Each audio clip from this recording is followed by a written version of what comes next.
Bu darsimizda fayl kengaytmalarini turini o'zgartirishni ko'rib chiqamiz. Aytaylik, turli xil rasmlarni JPEG ga, JPEG dan PNG ga yoki boshqa formatga, yoki doklarni PDF ga yoki MP4larni AVI ga yo boshqa formatlarga o'zgartirishni ko'ramiz.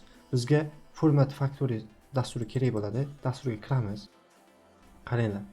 Biz bu tomonlarda formatlarni ko'rib chiqamiz. AVI ni tanlaymiz. Faylni tashlaymiz bu tomonga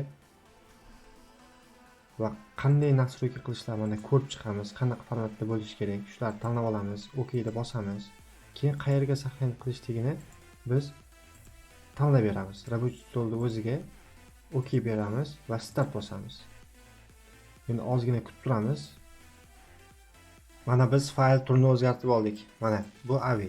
Endi qaranglar, bu tomonlarda nimalarni o'zgartirsa bo'ladi? Buni ham bir ko'rishimiz mumkin. Videolarda, audiolarda, fotolarda, dokumentlarda yoki boshqa turdagilarni o'zgartirsa bo'ladi. Bemalol ushbu dasturdan foydalanishingiz mumkin.